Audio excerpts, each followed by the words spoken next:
Bonjour, je m'appelle Paul Edith, je suis formateur. Aujourd'hui, je vais vous parler de Java. Nous verrons une introduction sur les classes. Ok, ce cours renferme toutes les grandes notions de la programmation orientée objet. En plan, qu'est-ce que j'ai noté pour vous? Nous verrons ce qu'est Java, les classes, et nous aurons un cas pratique. Au fait, Java est un langage de programmation généraliste. C'est un langage orienté objet créé en 1995 par Sun. Java hérite du C++. C'est un langage de développement venant du C.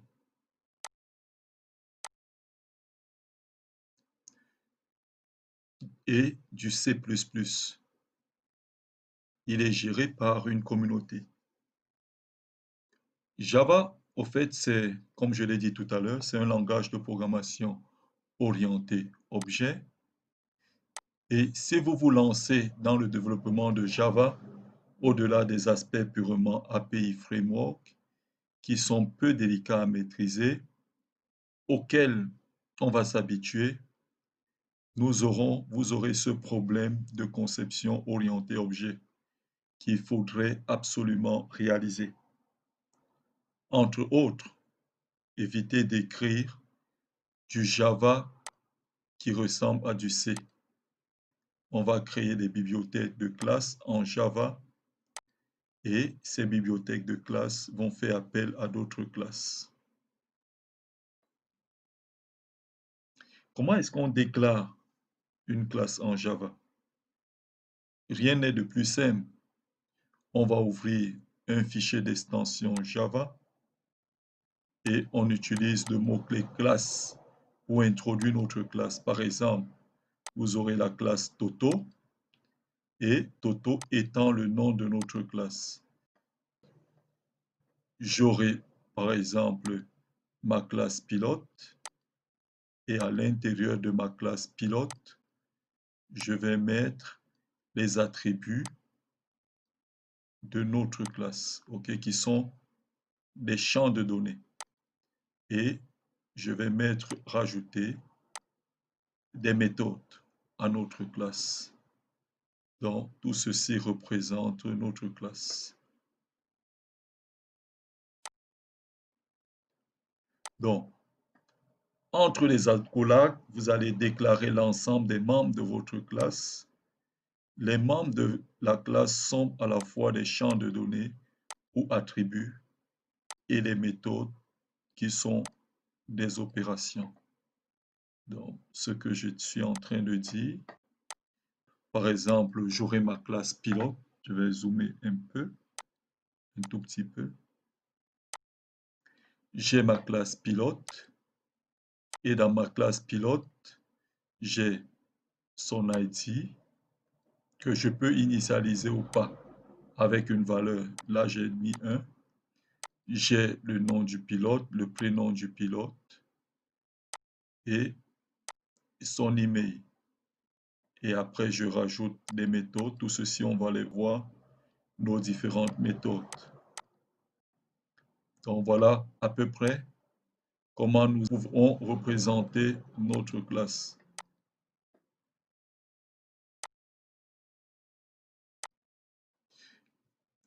L'interface de développement intégré IDE va nous permettre de créer le fichier de la classe.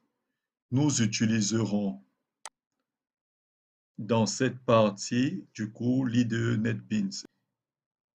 Il est tout à fait possible de créer plusieurs classes dans un fichier et dans ce cas-là, une seule classe sera publique et c'est elle qui donnera le nom du fichier. Un fichier porte au moins le nom d'une classe qu'il contient. Il est aussi possible en Java de créer une classe dans une classe. On parle alors de classe imbriquée ou de classe englobante. Que dire de plus sur les classes? La déclaration des champs de données. Les membres dans une classe, d'une façon générale, se déclarent sans ordre particulier. Vous allez donc déclarer les données mélangées aux méthodes. Il est correct de déclarer un champ de données, une méthode, un champ de données, une méthode. Mais pour effort de lisibilité, il est conseillé de déclarer les champs de données ensemble et les méthodes ensemble, comme je l'ai fait là dans mon exemple. Donc, je déclare des champs de données qui sont ensemble et après, je déclare les méthodes ensemble. OK?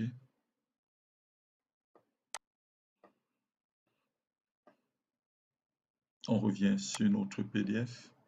Pour déclarer un champ de données, on met le type de la variable, puis le nom de la variable suivi d'un point-virgule. Il est aussi possible de placer une valeur par défaut.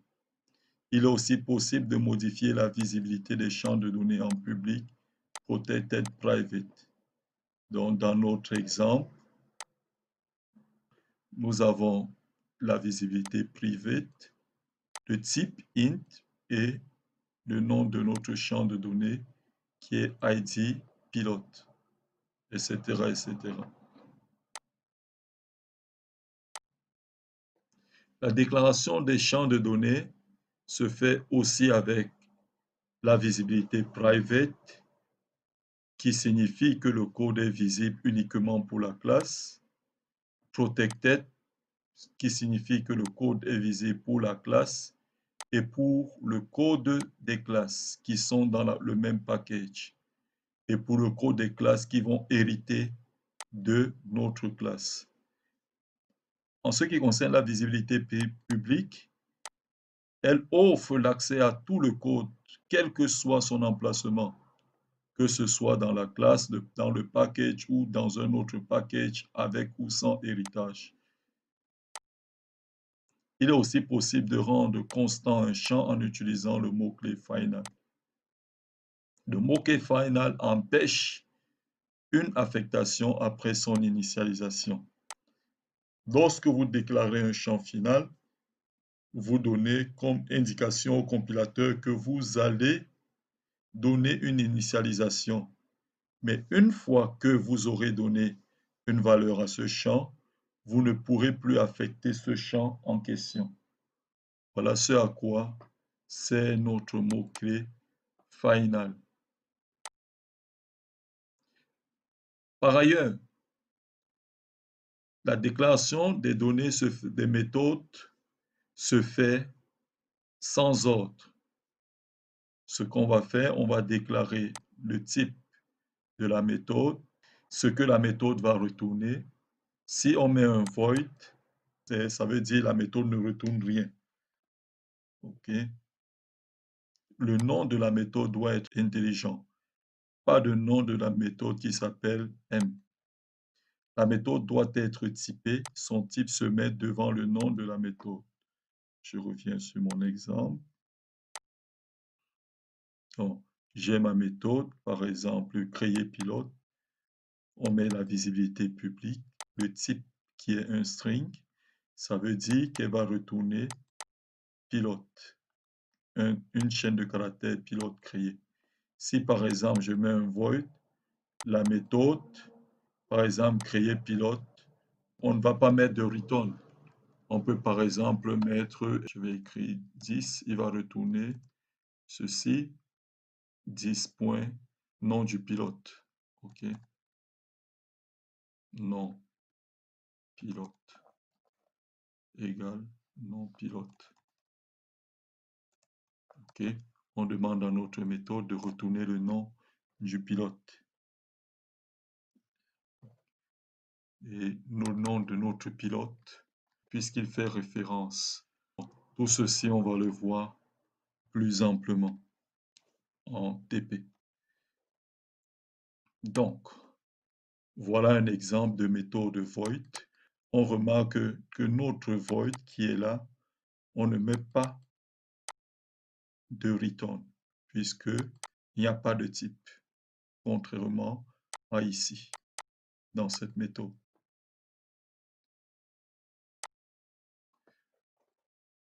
Donc, par ailleurs, les méthodes supportent la surcharge. Vous pouvez avoir plusieurs fois la même méthode dans la classe, mais elles devront se distinguer par les paramètres. La surcharge en Java ne tient pas compte du type de retour. La visibilité peut être modifiée. Vous pouvez avoir des méthodes publiques, privées, protected, comme pour les attributs. Le mot-clé final empêche éventuellement la redéfinition de notre méthode. OK? Comme le mot-clé final pour les attributs empêche l'affectation d'autres données une fois que notre champ de données a été initialisé. Donc, pour les méthodes, ça empêche la redéfinition. En d'autres termes, on verra devant un final, pas d'override pour notre méthode.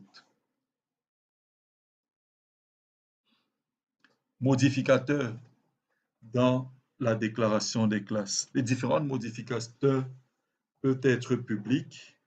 OK? Cela va impacter sur le nom du fichier. Une classe publique impacte sur l'accès de l'extérieur de son package. Donc, faisons attention par ailleurs à la règle de nommage des classes. En Java, cette règle nous dit que les fichiers doivent porter le nom de la classe publique qu'il contient et cette classe doit être unique. Le mot-clé final signifie que la classe ne peut pas être dérivée. On ne peut pas faire d'héritage sur une classe final. Maintenant, on va passer au cas pratique. Je vais arrêter dans un instant pour lancer ma machine virtuelle. Pour cela, je lance NetBeans. Il est déjà lancé. Je vais sur Projet, Fichier, New Project, qui est là. Je pouvais aussi cliquer ici. Je vais choisir une application Java et suivant. Et mon application Java, je vais l'appeler Xplode.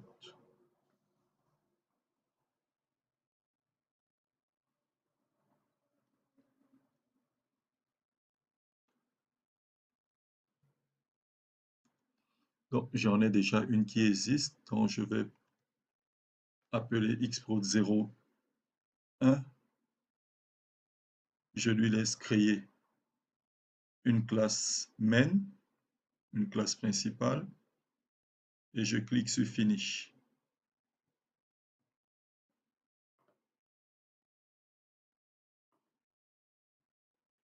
Le temps que ça mouline un tout petit peu, c'est normal. Et qu'est-ce que je veux faire avec ma classe, mon projet Xpro? On va essayer de tester tout ce que nous avons vu, des classes, ok, des classes finales aussi. Donc, je vais sur mon package, fais un clic droit sur mon package et je vais rajouter une nouvelle classe, New Java Class. Et cette nouvelle classe, je vais l'appeler, juste un instant, je récupère notre modélisation vue en cours.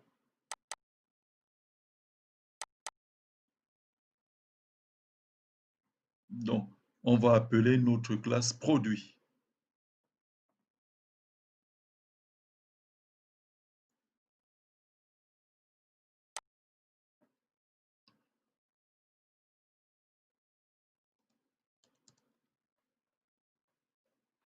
Je clique sur Finish.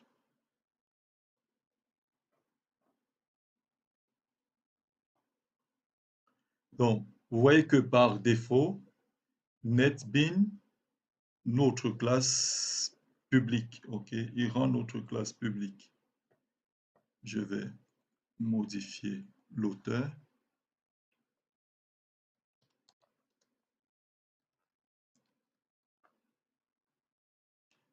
Je peux aussi rendre ma classe final.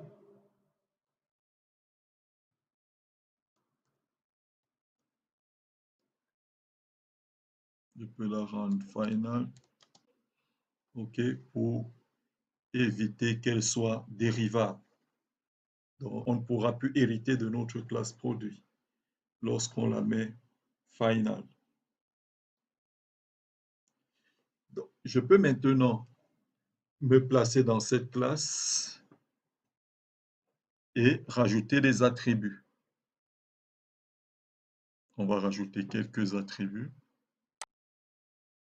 Dans un produit, nous avons son ID, la référence du produit, la désignation du produit, la description, descriptif du produit, le prix de vente unitaire hors taxe. Je vais le mettre dans un autre écran. OK. Donc, on va rajouter ces attributs. Nous aurons l'ID du produit de type int, ID produit, la référence du produit,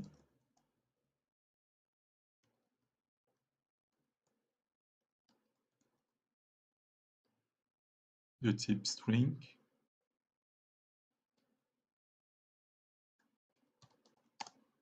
après j'aurai la désignation,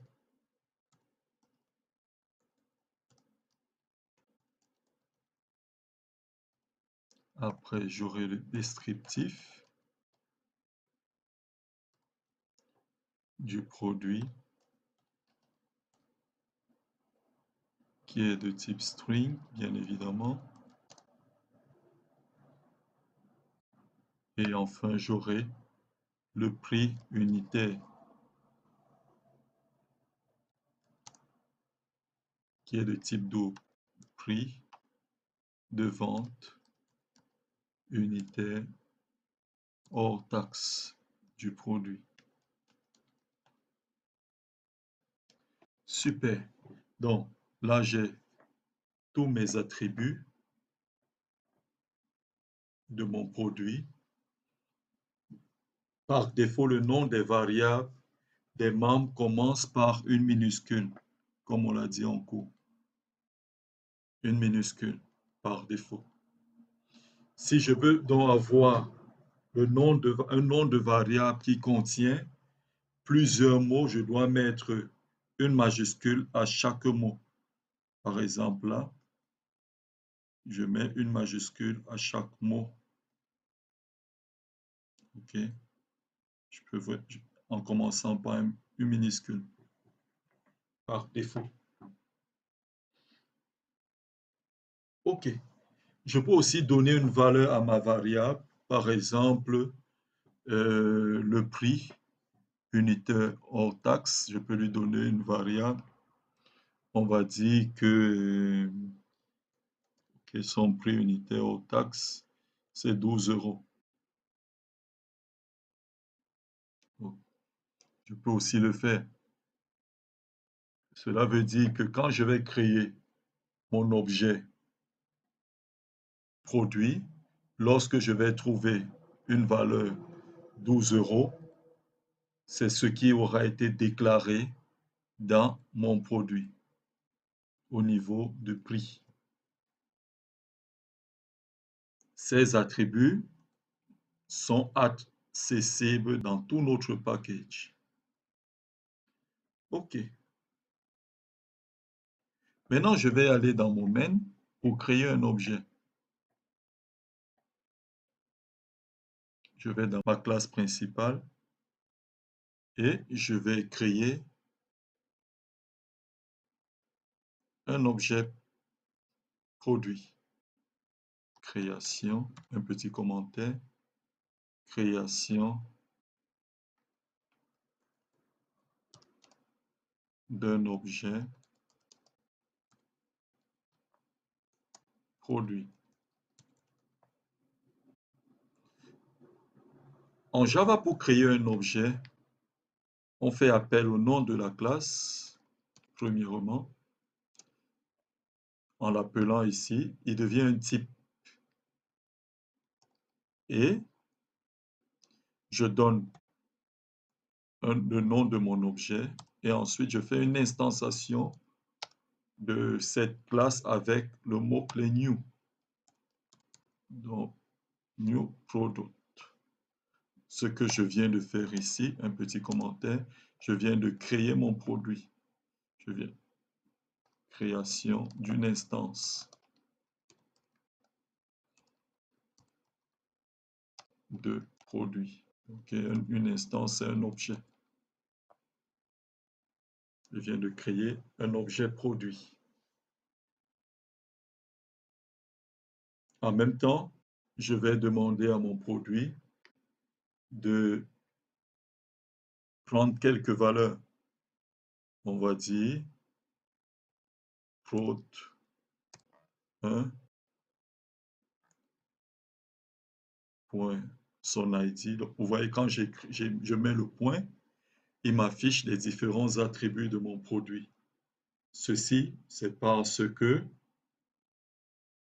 je n'ai pas mis de visibilité et puisque ma classe est publique, directement j'accède aux informations de nos attributs. Par exemple, je vais prendre l'ID de mon produit, je vais lui donner une valeur 1.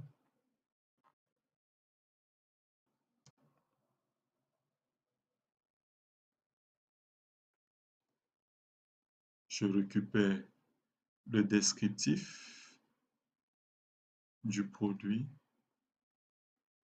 Je vais par exemple dire que mon produit c'est le parfum.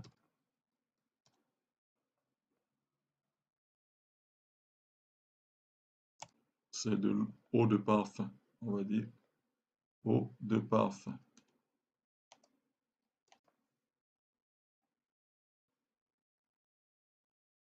Et après, je vais donner la désignation du produit. Donc, nous allons dire que c'est un parfum Kouros. Vous pouvez prendre Hugo Boss. OK, c'est du Kouros.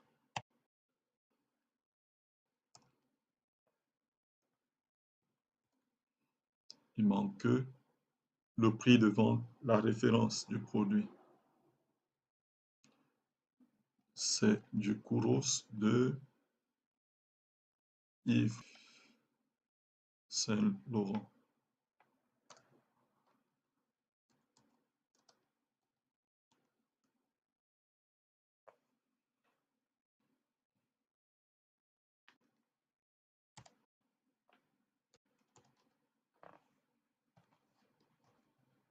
Et on va mettre le prix. Bien évidemment, il faut que notre parfum ait un prix. Et le Kouros, c'est dans les 89 euros. Allez.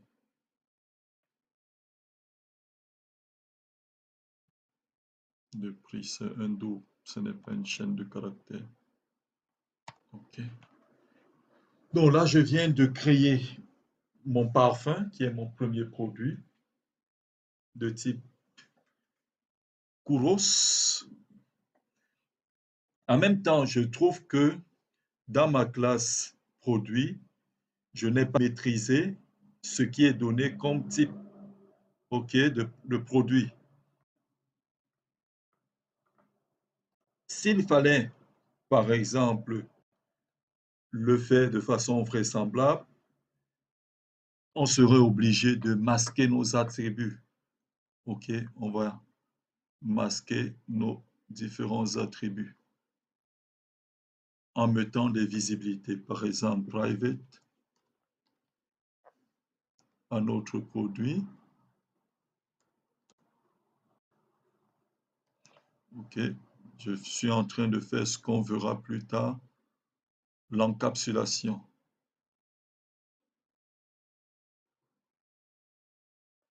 Je masque la visibilité parce que n'importe qui peut créer n'importe quoi, OK, au niveau de notre produit.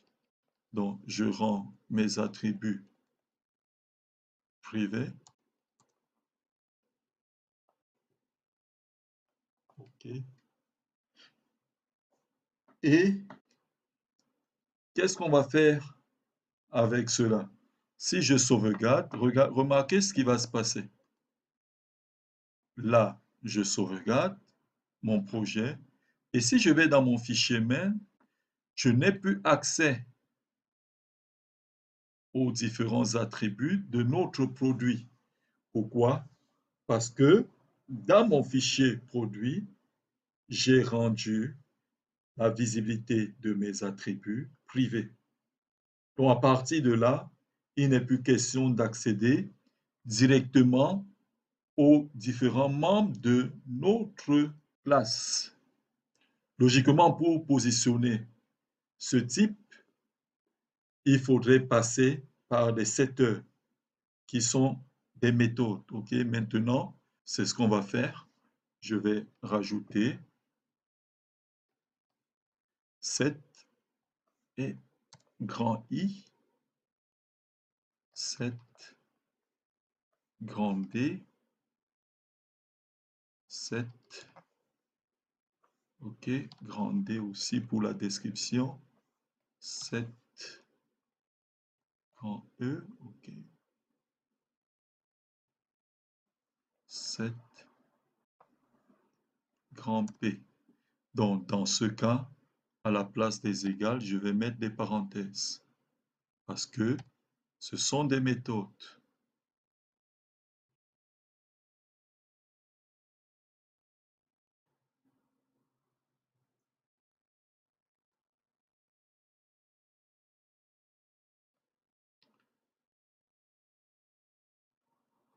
Donc, je vais mettre ref, okay, ref pour référence. Et je vais le modifier dans ma classe produit après.